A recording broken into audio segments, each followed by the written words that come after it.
Hey everyone, before I get started, I just want to remind you that if you like my content, hit that like button, subscribe to my channel, and then join the Militiaman and Crew Patreon community by clicking the link in the caption.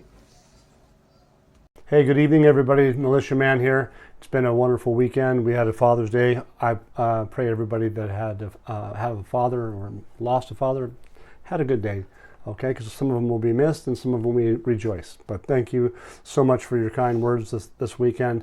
I happened to be a grandfather for a month, a little bit more, and so it was a really fun time. We had a great day. But to move on, hey look, there's been some things that have been being talked about out there in our realm of Dinar, okay? One of the things that has been bantered around somewhat is that the deletion of the Zeros project is not getting the credit where it's due, because to be fair, if you go back to like 1990, I believe, to 2007, we had the Gulf War and we had some things like that. But if you go back in time, you got to think about stuff, because a lot of times we get hung up in the now. But if you go back and reflect in the past and then come forward, you can see all the things that have been done. And you can have a misperception. And we all get upset and get worried or emotional because of need, you know. The bottom line is that Iraq is in need, and they have been for well over 20 years. So the project itself got started, and the process from about 1990 to say 2007, the Iraqi dinar was about 4,000 dinar to one. And so if you look at it as an investment standpoint, today it's 1310 according to the CBI's website. So obviously the value of the currency has increased since then. Has it ebbed and flowed and gone from 1166, moved to 1166 for instance, to 1180 to 1192, 1460 back to 1310. Has it done that? Well, that's an absolute yes. We've seen that happen. But just keep in mind, the central bank stated, from the Mohammed Saleh Qasim, he was the deputy governor at the time, back in 2012. He came out and discussed the items about the dinar and gave about 6 specific things that needed to be taken care of. I'm not going to get into the specific 6 things, but it basically talks about in 1990, 2007, the war of Kuwait, the percentage of the increase. They talk about it. And we go on to find out that the central bank, that's who's talking about this, so those that say it's not happening, they should probably get back in and get involved and do their study, because they're not doing anybody any favors saying specific things that don't have a background. And that's not fair to everybody. So I would suggest that because of like this group that we have with the Patreon community, it's really important to try to get the data, which is in writing. Okay, we have it. We have links, but we don't always share those because we have reasons for that. But the truth is that we can come in and talk to everybody that we have certain things. They talk about specific sectors. They talk about social studies. They talk about the agricultural sector. They talk about many things, money in society, the different currencies, denominations. They talk about that. They talk about how much money supply they have. They do all of that, and they did that back in 2012. They talked about it, and they still do. They still talk about these things. It's just not. It's not easy to get all that information to put it into a short box, into a small package that everybody can understand overnight. Because there's a lot of new people here. There's a lot of new people coming in probably. Because why? Because it's actually a valid investment to be involved in, as far as I'm concerned. If it wasn't, I wouldn't be here. I really wouldn't be. Okay? So look at it on the standpoint of has the Central Bank of Iraq and the government of Iraq been working together, and have they educated the citizens, and have they educated us over the years? Because of the stops and starts. 2012, they talked about it. 2013, believe it or not, they tell you that they started the design work for the new small category notes. They tell you about that stuff. They tell you which ones, they tell you what's on them, they tell you why they do that. So if you go back and look in history, just because they turned it off and turned it back on doesn't mean they quit. Just means that there's circumstances. Just like ISIS was a major circumstance, okay? So in 2013, they start designing the money. 2014, 2015, they have things that go on. They decided to postpone. They have postponements in this whole process. But in and around after ISIS, they decided to keep moving forward. And they talk about that stuff in this news. We have that data, and we can talk about it a little bit, but the truth is if in fact that they stopped and started, there's no reason to believe that they can't stop and start it again. It's just that they haven't stopped the process. They started the process again in my view, 2017 and 2018. They just haven't finished it yet. Look, there's the sixth component here shows really in brief that there's the links to these articles that I've just been talking about, okay? That's these guys, it's for real. It's a central bank's site. One of the things they talk about, and they go back in time, even as far back as 2010, because remember, we talked about this as far as 2003 is when they changed the currency, 1990 to 2007, but during that period of time, 2003 era, they changed the currency. And since they did that, adding those zeros, Dr. Shabibi had to because of economic circumstances. But the exchange rate of foreign currency in an economic feasibility study, and it says that the study was done in 2010, and they're estimating the value of the dinar to be worth about $1.13, okay? But a lot has changed since that time frame. We're not in 2013.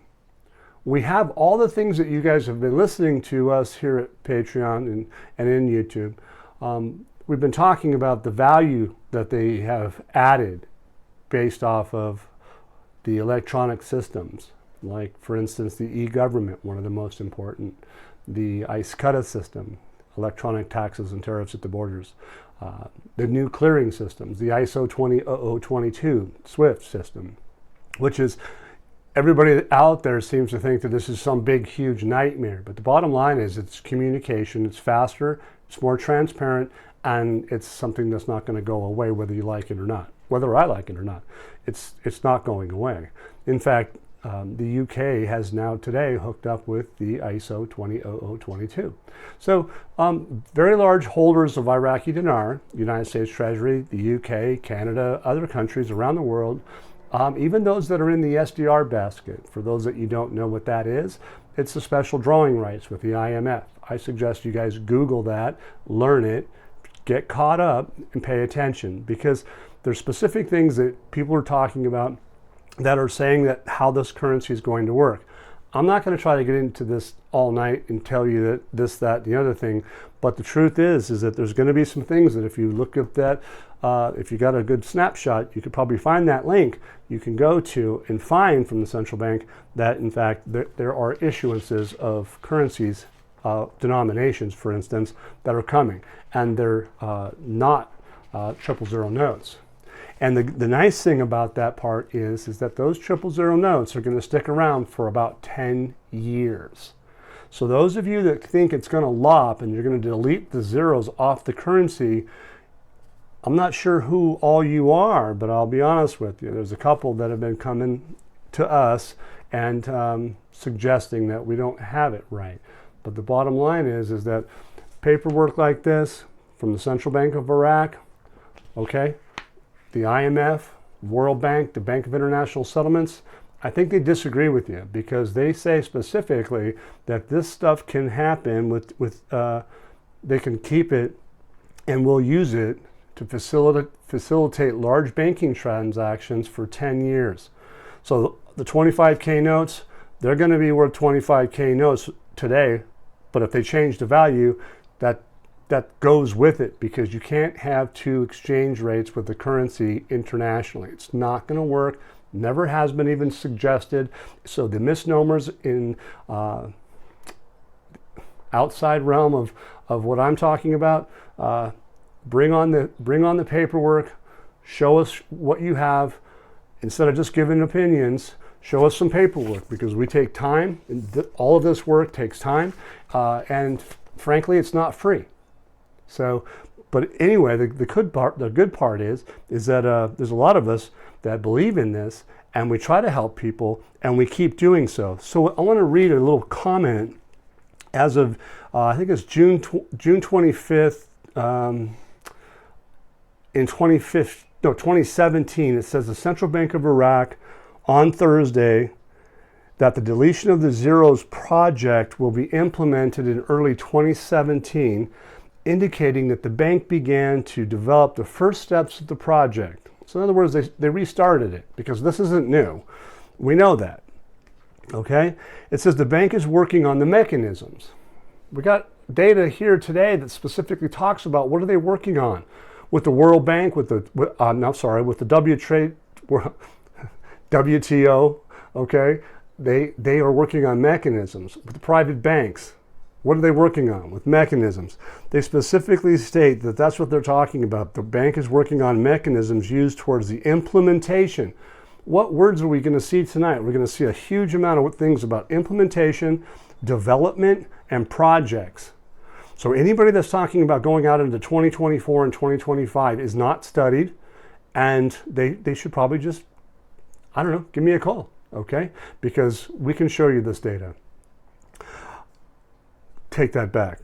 Get with us at Patreon, okay? We have this data. Implementation of projects expected to beginning in 2017.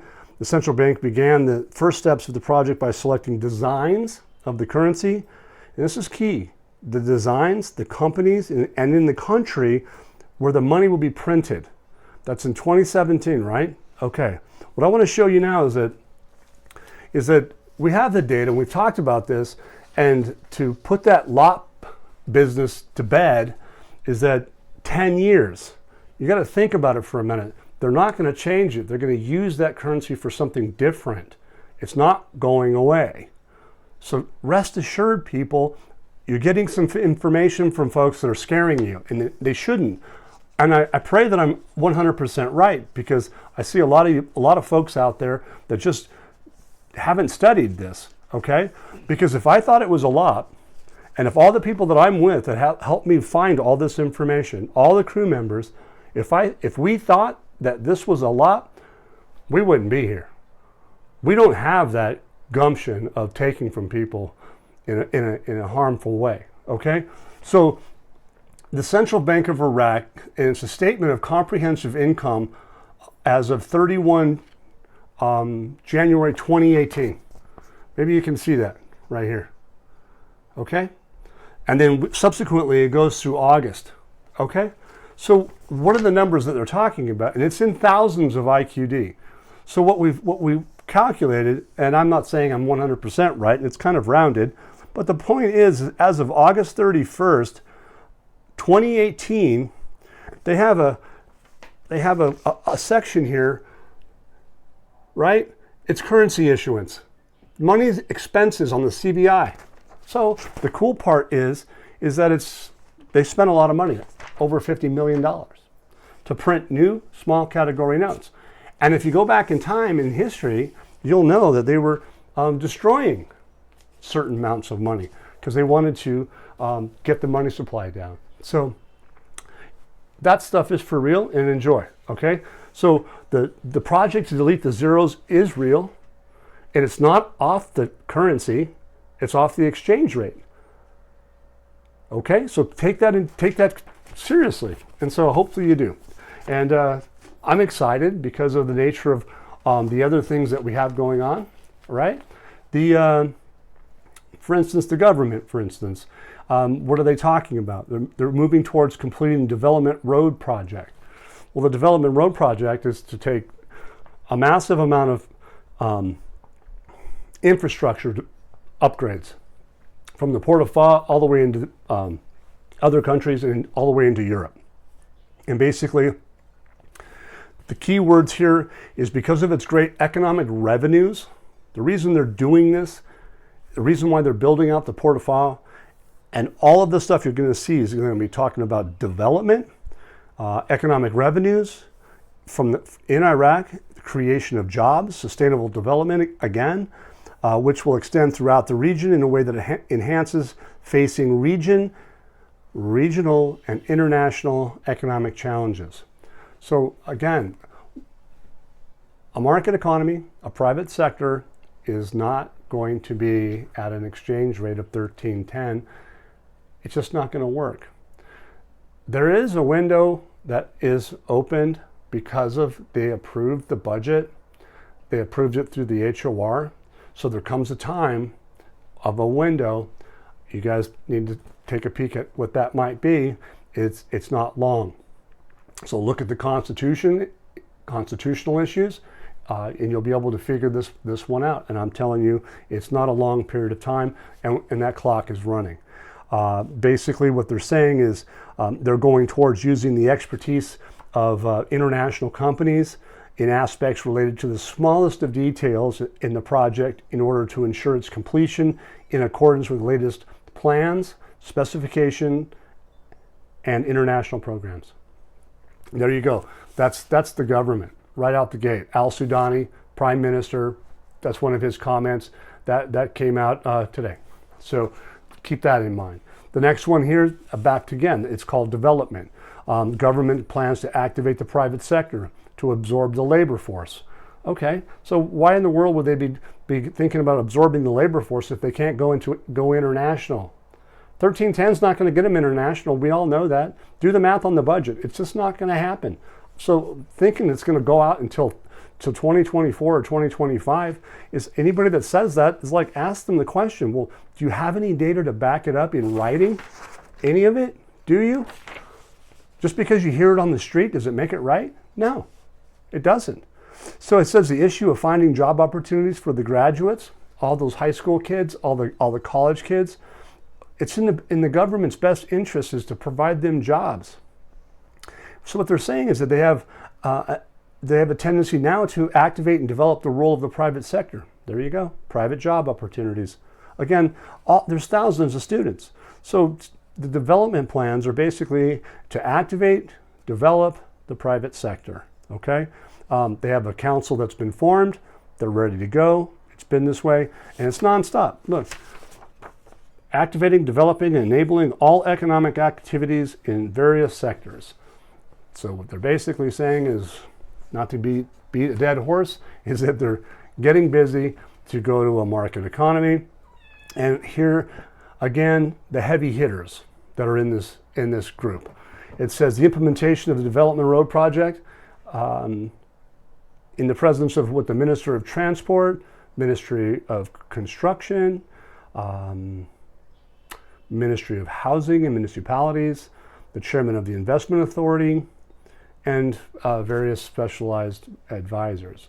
So basically you have there's some heavy hitters that are there. And keep in mind that this new 2023, 24, 25 budget is an investment budget, which you haven't quite seen ratified 100% yet, because that's just what they're doing. Is it's like they're sidebarring it, right? Because there's a window and they can surprise you at any time because they said they could, but they haven't. But let's just play it by ear and see how it goes, okay?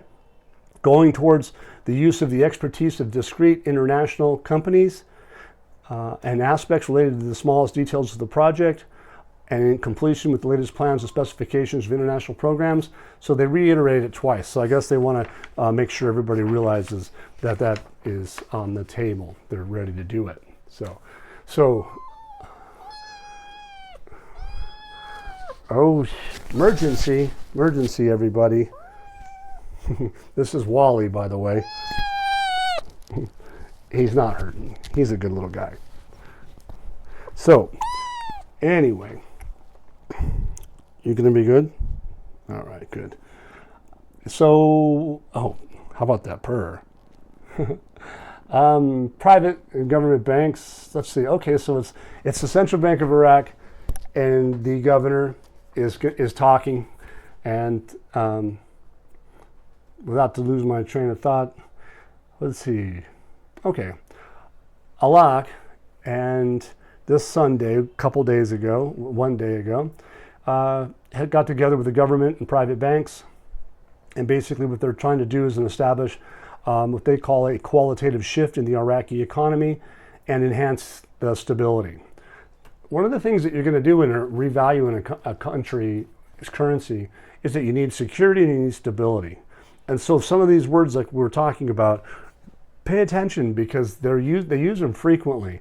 I said like development, we have stability, implementation. So they keep using a strong theme. And the whole goal here is to tell you bits and pieces and to kind of get you into that mode and get everybody into the mode, even in the Iraqi citizens. But it's not their job to tell you the date. It's not their job to tell you specifically the rate. However, they gave you an indicator in that last bit of, I've told you 10 years ago that they felt it was worth $1.13 from the central bank. Okay, but again, that's just what they were saying. They were suggesting it. They're not giving it because it's not their job to do so, but there is a job to maintain some education.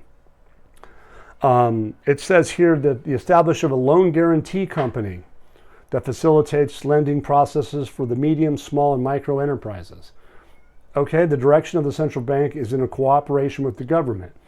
Okay, not unlike here, we have programs like that with the VA administration, Federal Housing Administration.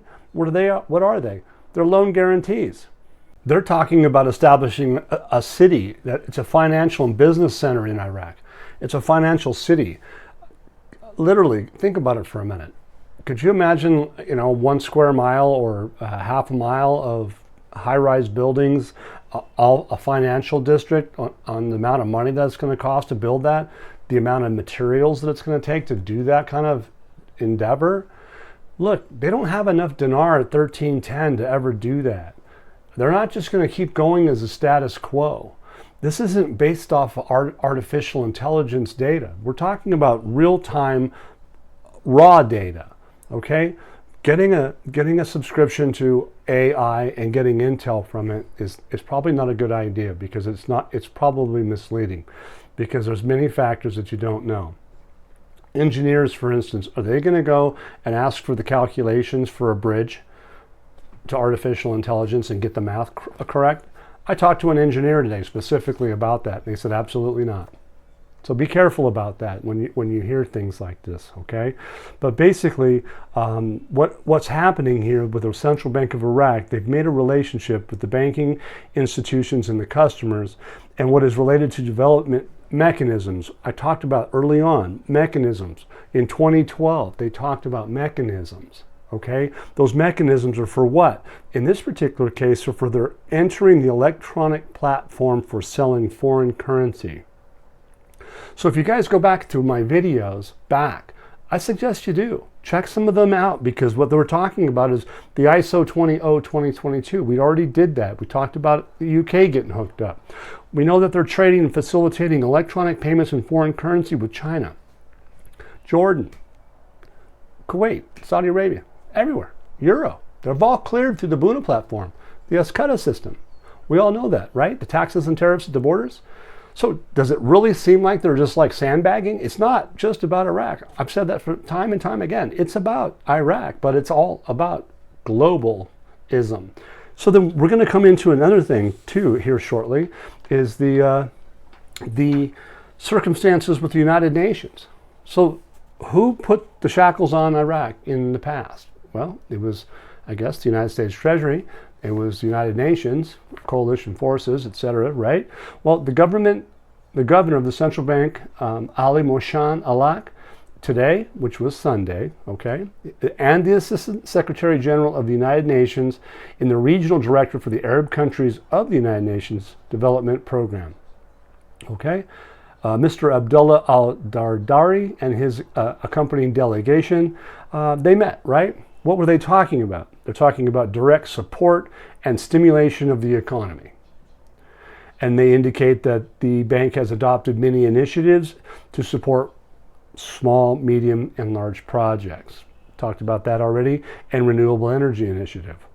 So here we have the UN talking about implementing and development of programs. Key words: development, implement, stimulation, large, medium, small projects. What are those? Those are the backbone of any society's economy. It is the backbone.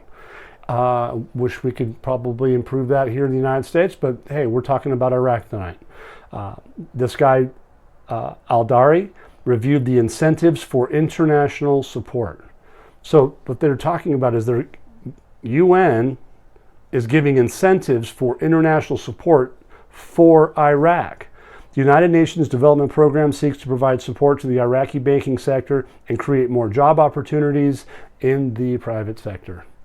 I don't know how much clearer we can get than that. That this is happening. It's real. It's not a joke. And they're not telling us that we're going to 24-25. Okay? That's my view on it, and we'll go from there. And then lastly, this evening, I would like to get to this particular piece because it's been around for a little bit, and it's been there's been meetings with Sudani and Egypt over the World Trade Organization. I think there was some talk about it in Italy, and there's been talk about it previous months in the past. But here again today, it says here that Iraq pays the sums of its membership in the World Trade Organization. Okay, so to pay dues to be an observer component of the WTO, the World Trade Organization, you have to be responsible. You're supposed to pay your fees and dues. Well, Iraq hasn't been paying their dues since 2018. Well, why would you pay dues if you're not having any short-term need to have ascension? You don't. So they didn't pay it. Well, guess what? They paid it. All up to date. World Trade Organization has got their dues, and they did that I guess, yesterday or the day before, right? It says Department of Foreign Economic Relations, in coordination with the Administrative and Financial Department in the Ministry with exceptional efforts, was able to complete all procedures related to paying the sums owed by Iraq in the favor of the organization for its membership as an observer, since the contribution has accumulated for previous years as a result of the delay in approving the general budget, which is on the table right now. Okay. In addition to reducing its percentage due to the austerity measures adopted in 2018. So basically what I get from this is that they paid their arrears in their what they've owed. Why would you do that? Well, because you're looking forward towards the ascension into the World Trade Organization. So it says the Minister of Commerce, Chairman of the National Committee on Iraq's accession to the organization, had issued directives to give the issue the utmost importance. Really, the utmost importance. Sounds like that's like, let's get it done now, right? Pretty much. So anyway, in conclusion, there is the Diwani Order Committee number 6 of 2022 regarding financial contributions to the international and regional organizations, basically saying the issue here is consistent with the paragraphs and the government curriculum, Government of Iraq, which gives importance to the cooperation with international organizations, especially for its widespread impact on the world economy. Forgive me, impact on the global economy. Think about that for a minute. World Trade Organization, countries are talking about specific, what are they doing? The utmost importance, especially for its widespread impact on the global economy. I'm sorry, this isn't something that tells me that we're going to be sitting here till 2024, 2025 because of some artificial intelligence program. So anyway, everybody, thank you for your time. I appreciate it. It's been great. If you guys, again, like my content, please thumbs up, subscribe, and if you happen to want us to keep coming out, hit that donate button. It's much appreciated. Have a great day. Once again, guys, don't forget to hit that like button if you like this content. Subscribe to the channel or join us at the Militia Man and Crew Patreon community for even more exclusive content. You can also donate to this channel by hitting the links in the banner to help keep this page up and running. Your generous support is greatly appreciated, as always. Much, much appreciated. Thank you so much and have a great day.